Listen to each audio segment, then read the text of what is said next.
Putin के भारत में कदम रखने से पहले 3 देशों ने भारत को दी धमकी, दीवार बनकर खड़े हुए राष्ट्रपति पुतिन। यूरोपीय देशों पर गरजे पुतिन, कहा युद्ध हुआ तो ऐसी हालत करेंगे शांति समझौते के लिए भी नहीं बचेगा कोई। वो 3 डील जिसके बारे में जानकर डरी पूरी दुनिया, भारत आकर क्या करने वाले पुतिन खुद कर दिया ऐलान। रूस के राष्ट्रपति पुतिन भारत आ रहे हैं, लेकिन ये बात यूरोपीय देशों को पसंद नहीं आ रही। अमेरिका ने पहले भारत पर टैरिफ लगाकर रोकने की कोशिश की। इंटरनेशनल क्रिमिनल कोर्ट में शामिल 124 देश इस बात का इंतजार कर रहे हैं कि कोई मौका मिले और पुतिन को भारत से उठा लिया जाए। लेकिन पुतिन के भारत में कदम रखने से पहले जब 3 यूरोपीय देशों ने भारत को धमकी देते हुए अपनी लिमिट क्रॉस की, तो व्लादिमीर पुतिन भारत के लिए पहली बार इतना गुस्से में आए हैं।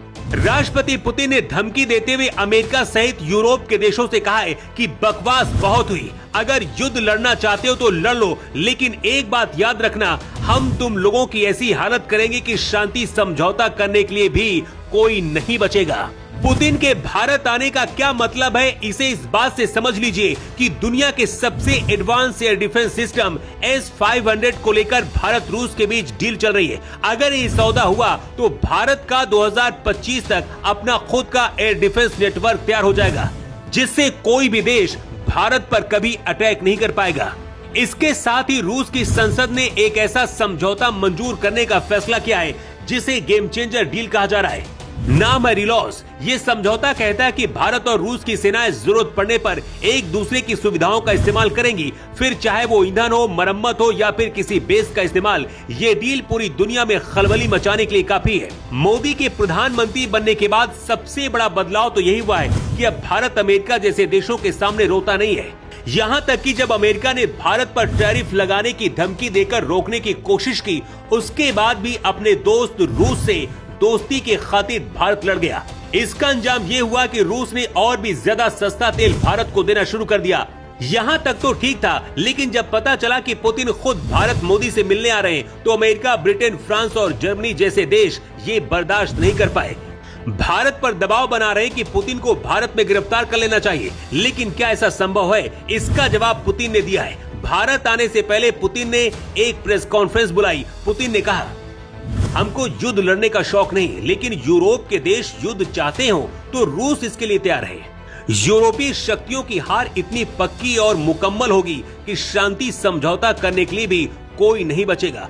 पुतिन ने कहा कि अब यूक्रेन की मदद करने वाले यूरोपीय देश भी रूस के टारगेट में रहेंगे और अगर काला सागर से मदद पहुंचाई तो वहां से लौट कर नहीं जाएंगे। पाकिस्तान से लेकर अमेरिका और भारत के दुश्मन देश जिस बात से परेशान थे, अब व्लादिमीर पुतिन ने खुद बता दिया है कि भारत मोदी से मिलने क्यों आ रहे हैं और क्या करने वाले हैं। पुतिन 2 दिन के लिए दिल्ली आ रहे हैं और 4 से 5 दिसंबर तक भारत में रहेंगे। 23वें भारत रूस वार्षिक शिखर सम्मेलन में शामिल होंगे। पुतिन ने कुछ बातों का खुलासा कर दिया है और बताया है कि भारत के साथ व्यापार और आयात को लेकर विस्तृत चर्चा होगी। मतलब कोयला और कच्चा तेल को लेकर और कई बड़ी डीलें होने वाली है, जिससे भारत को फायदा होगा। सस्ते दामों में खरीद कर भारत महंगे दामों में बेचेगा और यही बात अमेरिका को बर्दाश्त नहीं हो रही है, क्योंकि यूरोपीय देश ये फायदा नहीं उठा पा रहे। लेकिन इसके अलावा और भी बहुत कुछ होने वाला है। पुतिन ने कहा कि अमेरिका, ब्रिटेन, फ्रांस जैसे यूरोपीय देश शांति समझौता नहीं करवा रहे, बल्कि युद्ध को और ज्यादा भड़काने का काम कर रहे हैं। इसके साथ ही जानबूझकर रूस और भारत की दोस्ती के बीच में दरार डाल रहे हैं। इसलिए बहुत हो गया इनका शांति समझौता, अब इनको सबक सिखाने का वक्त आ गया है। पुतिन का ये बयान ऐसे वक्त में आया है जब लगातार अमेरिका के बाद फ्रांस, जर्मनी और ब्रिटेन भी नहीं चाहते कि पुतिन भारत में मोदी के सामने एक टेबल पर बैठे। क्या भारत को रूस के साथ और ज्यादा मजबूत रिश्ते बनाने चाहिए और मोदी जिस रणनीति के साथ काम कर रहे हैं, क्या वो सही है? अपनी राय आप जरूर दें। Bureau report.